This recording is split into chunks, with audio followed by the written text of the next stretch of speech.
तो कैम जो मंडली मौजमान है। आज की जो सीरीज़ है उसका मेन मोटिव ये है कि यार जो बर्मुडा ट्रायंगल था, जो है भी वैसे वहाँ की जो सबसे बड़ी एक बोल सकते हैं कि जो रहस्य है कि वहाँ पे जो चीज़ें जाती है, शिप्स जाते हैं, एरोप्लेन जाते हैं, सब गायब हो जाता है। उसके आसपास का एक बहुत ही बड़ा वाला बोल सकते हैं कि जो पज़ल चल रहा है, जहाँ पे पता नहीं है कि यार वो शिप्स जाती कहाँ पे है। कन्फ्यूजन बहुत सारी चीज़ें उसको लेकर जो हमारे डार्क की सीरीज़ अभी चल रही है, मुझे पता है 3rd सीज़न नहीं आया पर उसके पहले ये हम कर रहे हैं। तो उन्हीं के जो मेकर्स हैं, पता है यार डार्क कितना कॉम्प्लिकेटेड शो है, उन्हीं के मेकर्स की सीरीज़ आई है 1899 1899।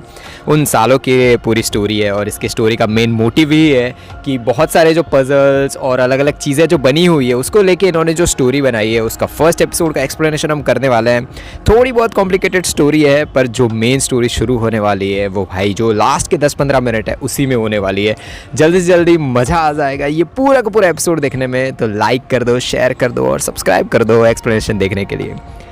एपिसोड की शुरुआत में एक लेडी की आवाज़ आती है जो कह रही है कि ये दिमाग है ना वो आसमान से भी बड़ा है, जिसकी ना कोई शुरुआत है ना कोई अंत है। जहाँ कोई भी नहीं पहुँच सकता ना वहाँ पे ये दिमाग पहुँच जाता है। समुंदर से भी गहरा है ये दिमाग, ना कोई सतह है इसकी ना कोई इसकी हद है। सारी हदें पार करके आगे पहुँच जाता है ये दिमाग, क्योंकि ये दिमाग है ना वो बहुत ही ज़्यादा चंचल है। एक लड़की को दिखाया जाता है जो पागल हो जैसी थोड़ी बहुत हरकत कर रही है, जो सामने खड़े एक आदमी को कहती है कि डैडी मैं पागल नहीं हूँ, मुझे यहाँ से ले जाओ। आपने क्या किया मेरे भाई के साथ, मुझे बताओ अभी के अभी। मुझे पता है आप प्रोमीथियस पर क्या करते थे, मुझे सारी चीज़ें पता है। आपने मेरी याददाश्त के साथ क्या किया है मुझे बता दो पापा। उसके सामने उसके पापा दिखाए जाते हैं और वो कहते हैं कि बेटा जाग जाओ। और ऐसे ही फिर होता है शुरू इंट्रो जो बोल सकते हैं कि जो डार्क की सीरीज़ के लोग हैं ना वो लोग इंट्रो में भी इतनी ज़्यादा डिटेल्स डालते हैं। तो ये इंट्रो भी अगर आप नेटफ्लिक्स पे देख रहे हो तो मिस मत करना है इंट्रो, इसमें बहुत ही ज़्यादा डिटेल्स हैं। लेडी की आँख खुलती है और एक चीज़ आपको समझ आ गई होगी कि जब हम एक्सप्लेनेशन कर भी रहे थे जब बे डार्क का, तो एक चीज़ आपने नोटिस की होगी कि कोई लोग है ना जो एपिसोड की शुरुआत होती है ना तो लोगों की आंखें खुलती है। उसके पहले ऐसी चीज़ दिखाई जाती है, कुछ भी अजीब चीज़ दिखाई जाती है और फिर जो भी बंदा वो सपना देख रहा है उसकी एकदम से आँख खुलती है। तो ये बोल सकते हैं कि जो डायरेक्टर्स हैं ना वो उनका एक हम बोल सकते हैं कि उनका एक उनकी साइड बोल सकते हैं कि वो हो सारे एपिसोड्स और उनके एक टच बोल सकते हैं पूरी फिल्म मेकिंग के अंदर। तो ये नोटिस हमें करने जैसी चीज़ है। वो लेडी की आँख खुलती है और वो उसका सपना होता है। उसके हाथ पर काफ़ी कुछ लम्बा लगा हुआ है, पता नहीं क्या है, उसके निशान भी लगे हुए हैं। वो पेपर उसके पास होता है, उसमें पढ़ती है कि स्टीम शिप समुंदर में गायब हो चुकी है। प्रोमीथियस 4 महीने बाद भी लापता है। प्रोमीथियस यानी जो शिप है ना उसका नाम है। वो एक लेटर निकालती है जिसमें लिखा है कि मैं जानता ही था मेरे फादर ने क्या किया है और सारी चीज़ें, वो ऐसा लेटर पे लिखा हुआ है। मुझसे न्यूयॉर्क में मिलो, किसी पे भी भरोसा मत करना, तुम्हारा भाई। यानी जो हमारी अभी लेडी जो है वो पेपर पढ़ रही है, जो उसके पास लेटर है वो उसके भाई ने भेजा है जो कह रहा है कि ट्रस्ट मत करना किसी पे भी, मुझसे न्यूयॉर्क में मिलो। इसलिए ये पूरी शिप जो जिसमें शायद जा रही है वो हाथ के घावों को कपड़ों से ढक देती है। वो अपना नाम बताती है, मेरा नाम है मोरा फ्रैंकलिन। आज है अक्टूबर 1899। वो कहती है मैं पागल नहीं हूँ। उसका रूम नंबर दिखाया जाता है 1011। वो बाहर जाती है अपने रूम से और दिखाया जाता है कि वो एक बहुत ही बड़ी सी शिप है ना जो कहीं पे जा रही है उसके अंदर है। एपिसोड का नाम है द शिप में काम कर रहे जो नीचे काम करते हैं ना लोग, उसमें कुछ लोग प्रोमीथियस के 4 महीने से गायब हो जाने के बारे में बातें कर रहे होते हैं कि यार अभी तक शिप नहीं मिली है, कहाँ होगी क्या नहीं, सारी चीज़ें बातें कर रहे हैं। उसमें से एक आदमी वहाँ काम कर रहे एक लड़के को कहता है कि जाओ भाई वो मशीन कुछ गड़बड़ हुई है ना तो ऊपर जाके चेक करो उसे। और वो लड़के को जिसको काम दिया जाता है उसका नाम है ओलेक ऊपर जाता है और वो जो मशीन है ना वो ठीक करने की कोशिश करता है पर उसे वहाँ पे कुछ गड़बड़ भी दिख रही है। एक लेडी जो अपने पति से बात कर रही है वो प्रोमीथियस के बारे में बात कर रही है, वो दिखाया जाता है। वो ये भी बताती है कि जिस जहाज़ में वो लोग अभी जा रहे हैं ना वो जहाज़ उन्हीं लोगों ने बनाया है जिन लोगों ने प्रोमीथियस जहाज़ को बनाया था। तो ऐसा तो हो ही नहीं सकता कि प्रोमीथियस गायब हुआ ना तो ये भी गायब हो जाएगा। उसके पति का नाम है लूसियन। वो साथ में बैठी एक अजीब सी लेडी को देख रहा है। वो लेडी और उसके साथ एक और लेडी है, वो खाना खा रहे हैं पर उस लेडी के साथ जो दूसरी एक लेडी बैठी हुई है वो उसको धमका रही है कि ठीक से खाओ, ठीक से बिहेव करो, ऐसे जो जापानीज टाइप लग रही है उसको धमकाती है। उसके साथ बैठी जो लेडी है वो मोरा भी वहाँ पे खाने के लिए पहुँच जाती है। टेबल पर बैठे 2 लोग कुछ बहस कर रहे होते हैं, दूर ही बैठे हुए थोड़े लोग वो बहस कर रहे होते हैं। मोरा की टेबल पर एक लेडी आके बैठती है जिनका नाम है वर्जीनिया विल्सन। जो मोरा है ना, उसको एक अफवाह के बारे में पूछती है कि क्या तुम सच में डॉक्टर हो। मतलब वो मोरा को पूछती है कि तुम डॉक्टर हो। तो मोरा बताती है कि इंग्लैंड में औरतों को ये सारी चीज़ें करने की अलाउड नहीं है, वो सिर्फ स्टडी कर सकती है बट वो प्रैक्टिस नहीं कर सकती। वर्जीनिया वहाँ पे एक और टेबल पर बैठा एक आदमी है जो डॉक्टर भी है, रेजिनाल्ड उसका नाम है, और उसके बारे में बताती है कि इनकी पुश्तें थी ना, बहुत सालों से उसके पापा दादा जितने लोग सारे डॉक्टर थे और ये भी डॉक्टर है। वर्जीनिया मोरा है ना, उसको पूछती है दिमाग के बारे में कुछ चीज़ें पूछती है। तो मोरा जवाब देती है कि दिमाग से कुछ भी हो सकता है। दिमाग बहुत ही ताकतवर चीज़ है जिसमें यूनिवर्स के सारे जितने भी राज हैं ना, सारे छुपे हुए हैं। वर्जीनिया कहती है कि कुछ चीज़ों का छुपा रहना ही थोड़ा बहुत बेहतर होता है। देखो इन्हें, ये सब यहाँ क्यों यहाँ पे बैठे हुए हैं। वो घबराए हुए हैं। वो वहाँ पे जो प्रीस्ट बैठा हुआ है ब्लैक कलर के कपड़ों में, वो भी घबराया हुआ है। उसका डरा हुआ भाई वो भी घबराया हुआ है। वो मेकअप की दुकान, वो उस जापानीज़ जैसी लड़की दिख रही है ना, उसके बारे में बात कर रही है कि वो मेकअप की दुकान और उसकी भोली भाली सी नौकरानी, मतलब जो ब्लैक कलर के कपड़ों में जो अभी डांट रही थी ना वो जापानीज़ जैसी लेडी को, वो ब्लैक कलर के कपड़ों वाली उसकी नौकरानी है। और वो फ्रेंच कपल जिनको पता नहीं उन लोगों ने शादी क्यों की है, मतलब झगड़ रहे हैं तो शादी क्यों। ये सारे लोग यहाँ पे अजीब है। ये सारी चीज़ यहाँ जो हम जगह से जा रहे हैं ना, तो सारे लोग यहाँ से भाग के जा रहे हैं, वरना कोई किसी और जगह पर क्यों ही जाना चाहेगा।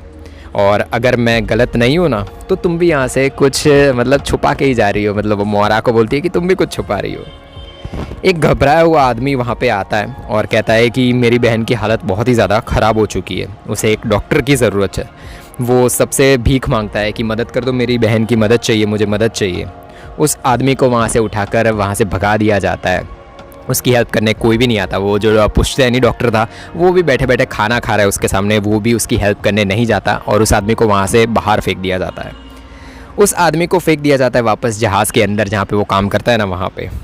मोरा उस आदमी के पीछे पीछे जाती है और उसे कहती है कि मैं तुम्हारी बहन है ना, उसकी मदद करूँगी, मैं एक डॉक्टर हूँ। उस आदमी की बहन बहुत ही ज़्यादा दर्द में होती है, उसकी बहन प्रेग्नेंट है। मोरा पूछती है कि कितने महीने हुए हैं इसको प्रेग्नेंट हुए। तो वहाँ पे खड़ी एक छोटी सी बच्ची होती है, वो कहती है कि शायद 7 महीने हो चुके हैं। वहाँ खड़े लोग बहुत ही ज़्यादा चिल्ला रहे होते हैं। जो आदमी है ना, जो आदमी अभी बुलाने आया था ना, जो मदद मांग रहा था उसकी बहन के लिए, उस आदमी का नाम है क्रेस्टर। तो सारे लोग क्रेस्टर पे चिल्ला रहे हैं कि भाई तुम क्यों इसे लेके आए, तुम्हें यहाँ पे इसको लेके नहीं आना चाहिए था। वहाँ खड़े सारे लोग बोल रहे होते हैं, क्रेस्टर पे चिल्ला रहे होते हैं। वो गुस्सा है क्रेस्टर पर क्योंकि इसे यहाँ पे मोरा को यहाँ पर लेकर नहीं आना चाहिए था। मोरा सबको बताती है कि जो बच्चा है ना वो ज़िंदा है, वो थोड़ा बहुत उल्टा हो चुका है। उसे थोड़ा बहुत डॉक्टर की जो जानकारी है उसकी वजह से वो बोलती है कि वो उल्टा हो चुका है। मोरा उस लेडी के दर्द को कम कर देती है। क्रेस्टर शुक्रिया अदा करता है उसकी बहन को ठीक करने के लिए और उसकी बहन थोड़ी बहुत ठीक हो जाती है। लूसियन और क्लेमेंस को अपना ही वही वाला काम करते हुए दिखाया जाता है, पर लूसियन क्लेमेंस पे गुस्सा है कि ये कुछ चीज़ों को लेकर कि क्लेमेंस कुछ ट्राई ही नहीं कर रही बेड पर। मतलब जो चीज़ वो कर रहे हैं तो उसमें जो हमारी क्लेमेंस है वो थोड़ा बहुत ज़्यादा ट्राई नहीं कर रही है, सिर्फ जो लूसियन है वो ही ट्राई कर रहा है, लूसियन है वो ही ट्राई कर रहा है। वो कहता है कि तुम बस पड़ी हुई हो, सारी चीज़ मुझे ही करनी पड़ती है। लूसियन कहता है कि ये शादी बस एक समझौता है, तो दिखावा करना बंद करो, तुम्हें जो करना है वो करो। तो ये शादी, मतलब इनकी शादी के बीच में भी दरार है। वो छोटी बच्ची मोरा को उसकी छोटी बहन की हेल्प करने के लिए थैंक्स कहती है और कहती है कि वो भी बड़ी होकर मोरा जैसी डॉक्टर बनना चाहती है। वो बच्ची मोरा के पेट पर हाथ रख के कहती है कि आपके बच्चे हैं क्या।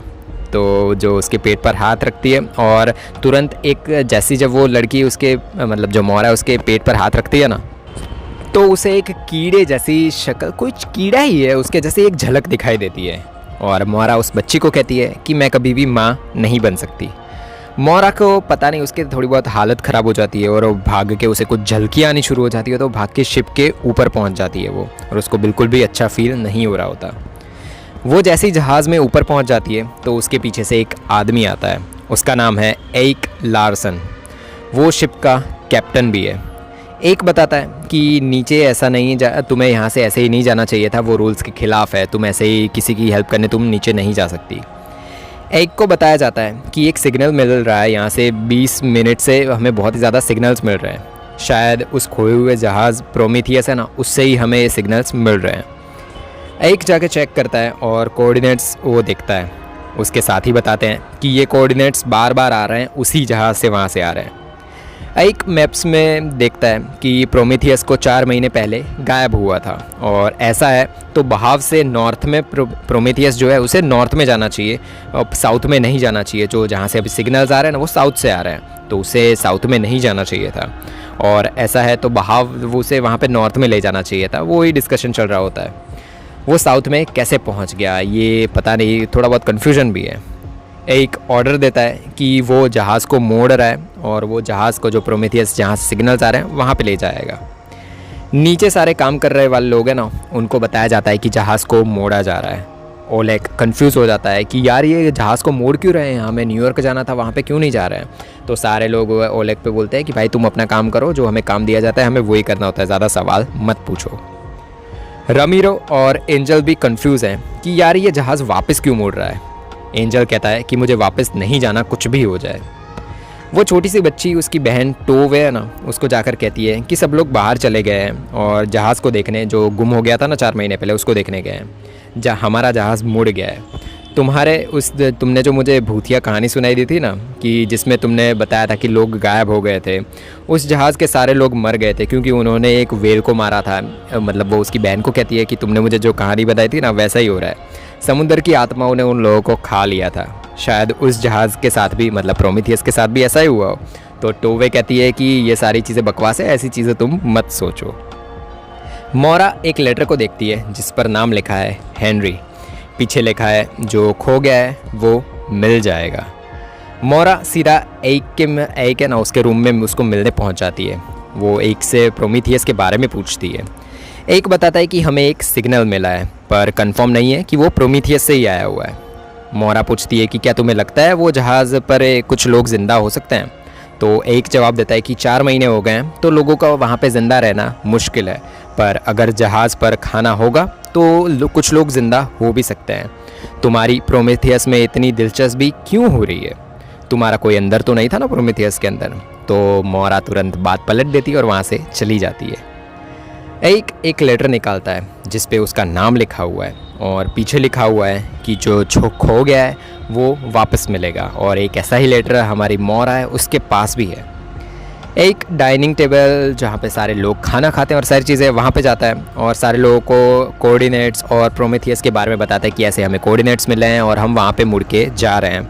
तो लोग नाराज़ हो जाते हैं बहुत ही ज़्यादा कि एक कोऑर्डिनेट्स और सिग्नल्स तुम्हें मिले हैं, वही देखकर तुम्हें कैसे पता चल गया कि वो प्रोमेथियस से ही आ रहे हैं और ऐसे ही तुम वापस कैसे मुड़ सकते हो। और उन लोगों ने मुझे जो मतलब माफ़ी मांगनी चाहिए और सारी चीज़ें, वो लोग बातें कर रहे हैं कि यार ऐसे तुम वापस कैसे ले सकते हो और सारी चीज़ों को। तो एक बताता है कि प्रोमेथियस पर 1430 लोग थे तो हम उसे बचाने जा रहे हैं। तो लोगों का सवाल यही होता है कि यार वहाँ से किसी ने मदद मांगी नहीं है तो हम मुड़ के क्यों जा रहे हैं। तो हमारा एक है उसका सवाल भी ये सीधा ही है कि भाई यार 1430 लोग हैं, कोई बचा होगा तो हम उसकी हेल्प करने वापस जा रहे हैं, तो वहीं पे कुछ ज़िंदा भी हो सकता है। और वो वहाँ से फिर चला जाता है। लूसियन को बहुत ही ज़्यादा घबराया हुआ दिखाया जाता है। वो ऊपर शिप में जाता है और भाई उसकी पता नहीं उसकी हालत क्यों ख़राब हुई है। उसके पीछे पीछे उसकी बीवी भी आ जाती है पर वो वहाँ से वापस भाग जाता है। ओलेग एक लेटर देखता है जिसमें न्यूयॉर्क की कोई जगह का जिक्र किया हुआ है। फ़ोटो स्टैच्यू ऑफ लिबर्टी का होता है। तभी वहाँ पर जेरोम है ना, उसका नाम जेरोम है, वो वहाँ पे पहुँच जाता है, जिसके काम वाले कपड़े उसने बदल दिए थे और एक ऊपर वाले जो काम करने वाले लोग होते हैं ना, हायर रैंक वाले, उनके कपड़े उसने पहन लिए। वो ओलेग से जाकर ब्रेड मांगता है कि यार मुझे भूख लगी है, मुझे ब्रेड दे दो, और ओलेग उसे दे भी देता है। उनके जहाज़ का नाम हमें दिखाया जाता है जिसका नाम है कैरबेरो। आइक मोरा से पूछता है कि क्या ये अफवाह सही है कि तुमने मेडिकल किया हुआ है। तो मोरा सामने जवाब देती है कि यार यहाँ पे तो अफवाहें बहुत ही जल्दी फैल रही है और मैंने तुम्हारी भी अफवाहें ज़्यादा सुनी हुई है यहाँ पे। एक समुंदर के बारे में मोरा को बताता है कि समुंदर के नीचे एक रहस्य है बहुत ही ज़्यादा, कोई नहीं जान पाया कि वहाँ पर क्या है। पूरी दुनिया की सारी चीज़ें लोगों ने ढूंढ ली है पर कोई नहीं जान पाया कि समुंदर के नीचे क्या है। एक बताता है कि हम एक लाइफ बोट उतारेंगे यहाँ पे, पर पहले जो हम लोग हैं ना सारे जाएंगे। मैं मना कर रहा था सारे लोगों को कि भाई वापस जाना, और सारी कन्फ्यूजन थोड़ी बहुत चल रही थी। और फिर बोलता है कि सारे लोगों को हमें वापस चला जाना चाहिए, यहाँ पे आना चाहिए, पर मैंने डिसाइड किया कि हम प्रोमेथियस हमें मिल गया है तो वहाँ पे जाएंगे।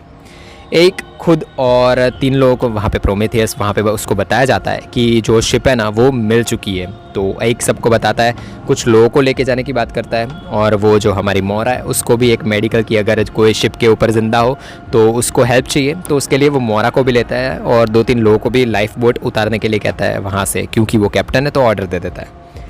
एक को बताया जाता है कि रमीरो जो एक प्रीस्ट है ना उसको भी वहाँ पे ले जाया जाए, पर वो प्रीस्ट है जो है हमारा रमीरो है वो बहुत ही ज़्यादा फट्टू है, वो जाने के लिए मना कर रहा है। पर जो ऐक है वो रमीरो को बताता है कि जो जहाज़ पर हम जा रहे हैं वहाँ पे कुछ लोग ज़िंदा होंगे तो वो डरे हुए हो सकते हैं, क्योंकि 4 महीने से वो लोग वहाँ पे अकेले हैं, तो वहाँ पे तुम्हारा काम पड़ेगा, मतलब तुम प्रीस्ट हो तो तुम्हारा काम वहाँ पे हो सकता है अच्छा खासा, तुम लोग उनको संभाल सकते हो।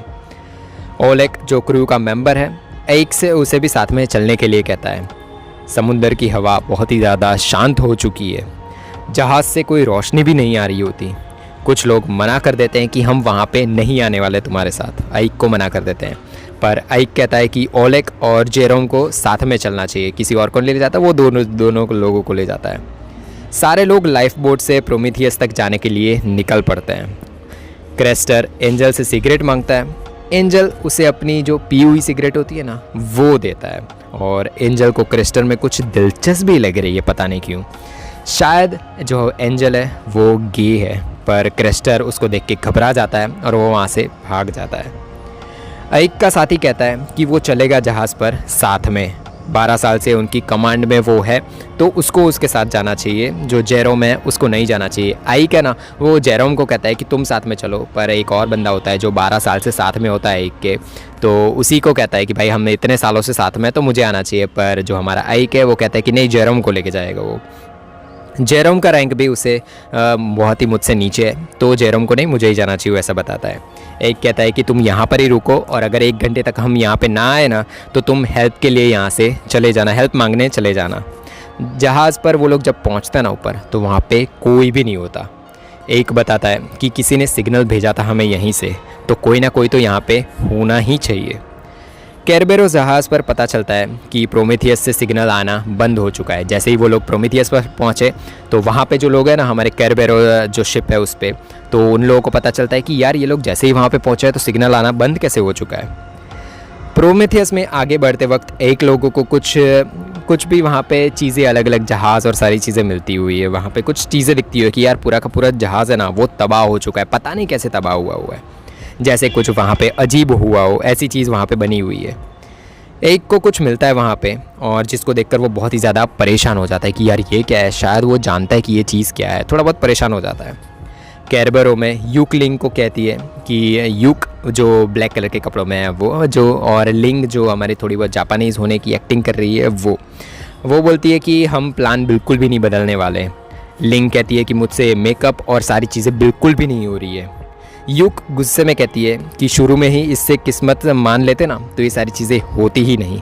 अपनी जापानीज़ की तुम प्रैक्टिस करती रहो और जापानीज़ होने का दिखावा कुछ दिन और तुम्हें करता ही रहना पड़ेगा। मतलब ये युक लिंग को कहती है कि तुम ये सारी एक्टिंग करती रहो और जापानीज़ सीखती रहो। पता नहीं यार ये लोग यहाँ पे क्या कर रहे हैं, एक्टिंग कर रहे हैं, क्या कर रहे हैं, कुछ भी समझ नहीं आ रहा। भाई डार्क सीरीज़ जैसी थी, हमें पता ही है कि यार 1899 ऐसी ही होने वाली है। एक बताता है कि किसी ने जो टेलीग्राफ था ना जिससे सिग्नल भेजी थी वो तोड़ दिया गया है। एक अनजान आदमी को दिखाया जाता है जो कार्बरो शिप है ना उसमें चढ़ चुका है, पता नहीं वो भी क्या करने आया है, कोई अजीब ही आदमी है वो। एक लोग प्रोमेथियस में आगे बढ़ते हैं। मोरा को वही अजीब सा जो कीड़ा होता है ना वो वहाँ पे दिखाई देता है। वो उसके पीछे पीछे जाती है और उसके सामने एक कैबिन दिखता है उसे, जो कीड़ा है उसके पीछे जाती है और उसके सामने उसे एक कैबिन दिखता है जो बंद है, जिसके अंदर से बहुत ही ज़्यादा कोई खटखट आ रहा है ज़ोर ज़ोर से, वैसी आवाज़ आ रही है। मोरा शांति से वहाँ जाती है और उस कैबिन को खोलती है। उस कैबिन के अंदर से निकलता है एक छोटा सा बच्चा। वो अनजान आदमी कैरबेरो के 100 नहीं बोल सकते, 1013 बोल सकते हैं हम, वो रूम है ना उसमें वो उस कीड़े को छोड़ देता है और जैसे ही वो कीड़ा अंदर जाता है और वो दरवाज़ा खुल जाता है। प्रोमेथियस में वो बच्चा एक अजीब सी चीज़ जो मोरा है ना उसको देता है, ट्रायंगल जैसी, पता नहीं पिरामिड जैसी कोई चीज़ लग रही है, और ऐसे ही एंड होता है एपिसोड 1 का। बहुत ही ज़्यादा सवाल है मुझे पता है, पर कुछ चीज़ों का जवाब हमें सेकेंड थर्ड एपिसोड में मिलेंगे नेक्स्ट एपिसोड में। तब तक के लिए बाय बाय।